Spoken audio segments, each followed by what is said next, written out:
Good afternoon, my dear friends. In today's presentation, I'm going to talk about illusion and reality in the importance of being honest. Now, before I discuss this topic, I need to tell you this, that this topic is phrased in different ways. It can be discussed as the intersection between illusion and reality, or between appearance and reality.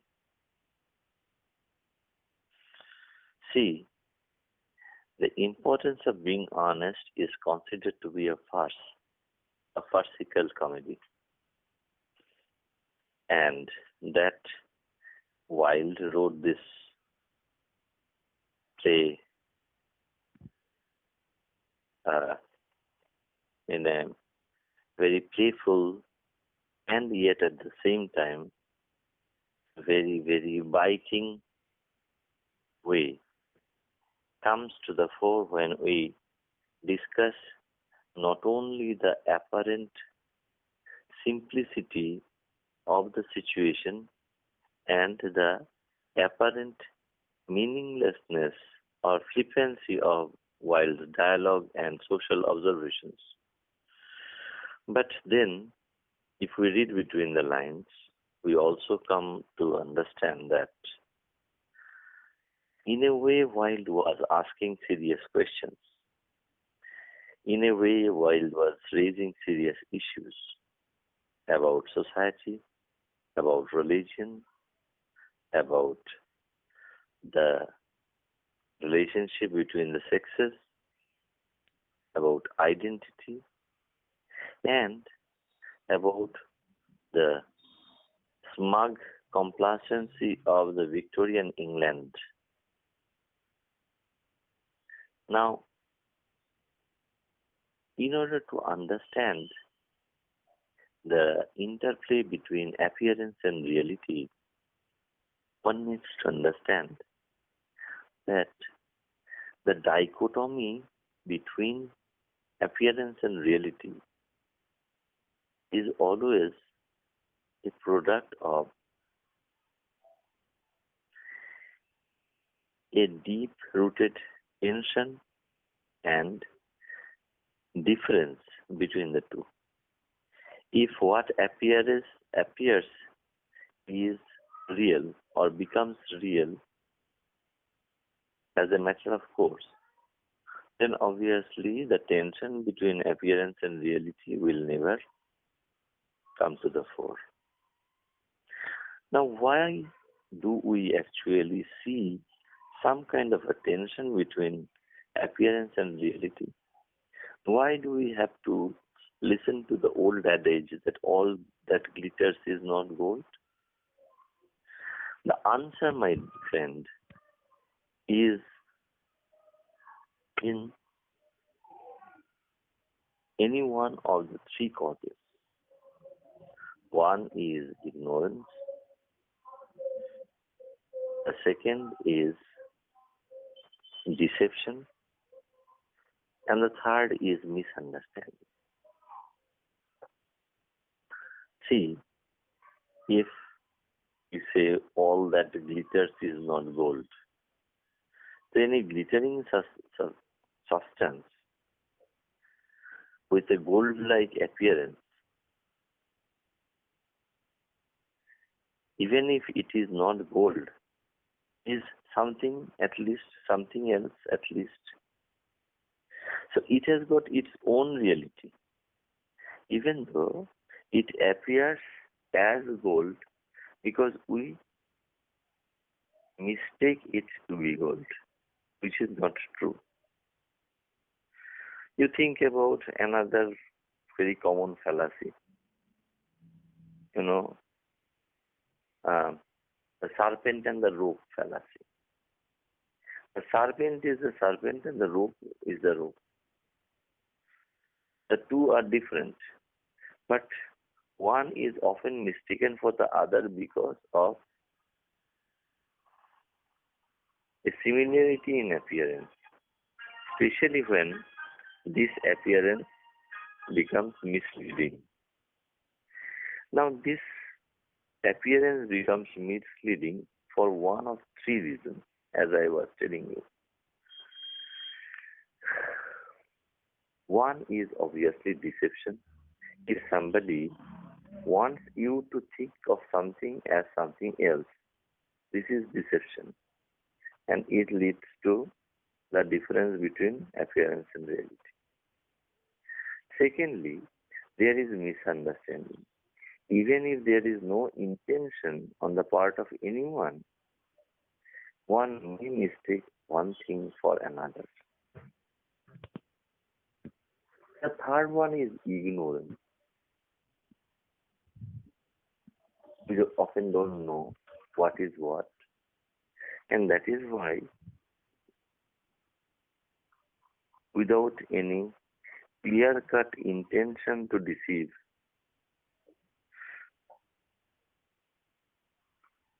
this ignorance causes us to mistake one thing for another, which it is not.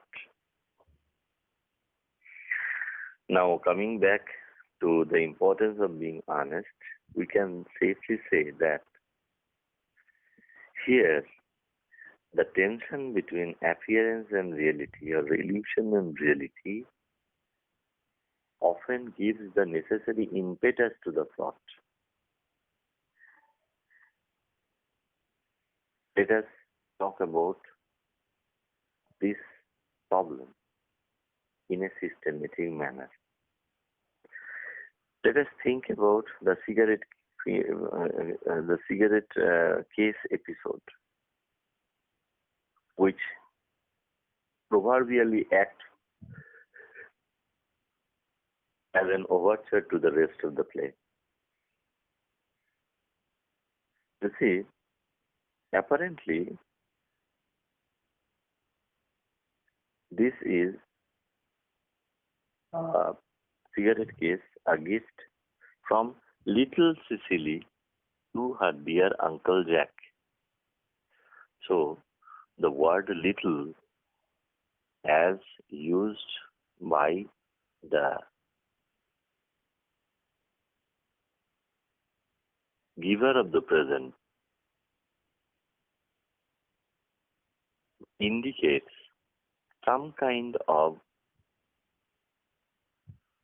minority, either in age or in intellect.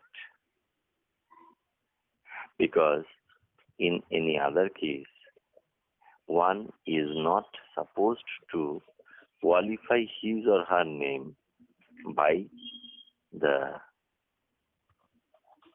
if not opprobrious, at least the diminutive adjective of little. Even though Jack tries hard to mislead LG regarding the identity of this little Cecily, whom he calls a little Aunt Cecily, who stays at Tunbridge Wells. Now, this ploy does not work because LG very easily sees through it. Even though at that juncture, LG is not able to get anything else out of Jack regarding, number one, the identity of this little Cecily, and number two, her address. Ultimately, however, once he overhears the conversation between Jack and Gwendolyn,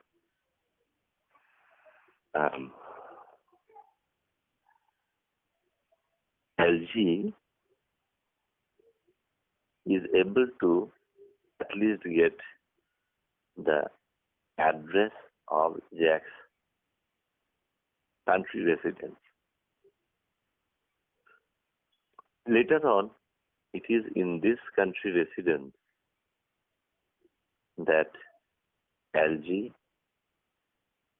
discovers the little girl of a teenager, that is Cecily, in reality.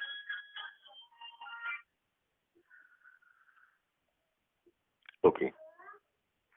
Now, we may also talk about the double lives led by both Jack and Algae.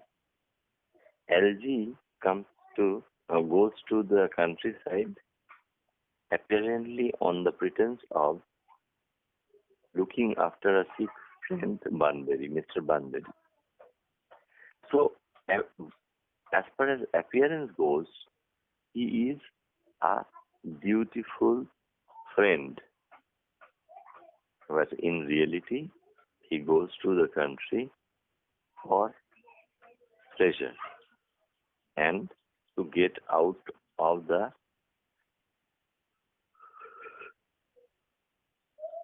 drab and dull London life. Similarly, Jack comes to the city of London impersonating the non-existent Earnest. Obviously non-existent till that time. Okay. Apparently, it is to look after the wicked younger brother Earnest that Jack comes to London so frequently. But in reality, he leads a life of gay abandon once in London. So in the case of Jack also, the appearance and the reality do not match. In Act 2 also, Jack comes back to his country residence wearing deep mourning.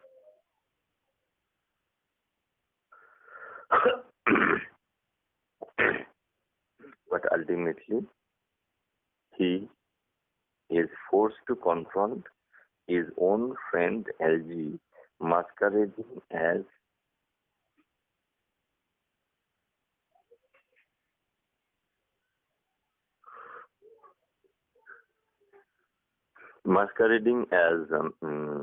the non-existent Earnest.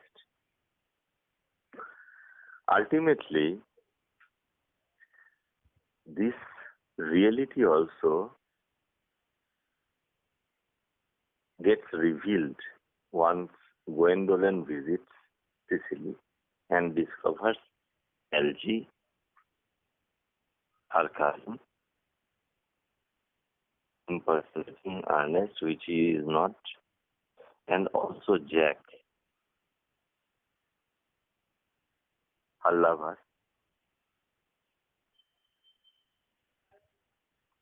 apparently bearing the name of Jack and not the thought for Ernest.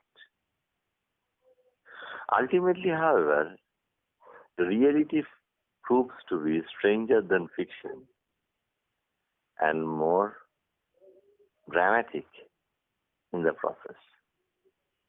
Because as the play meanders to its end, we see how Jack was in reality Ernest, how the entire situation is given a spin by the revelation of Jack's identity. I will discuss the nitty-gritties of this in any one of my next lectures when I will be talking about Jack's quest for identity. Okay, so far as the relationship between both Algae and Cecily on the one hand, and between Jack and Gwendolyn. You know, appearance and reality also play very important parts because we will see that apparently both the girls have been engaged to an ap- illusory character of Earnest. Ultimately, the whole facade comes down when, under the cross-examination from their respective beloveds, both Jack and LG willed, wilt before their sharp wit.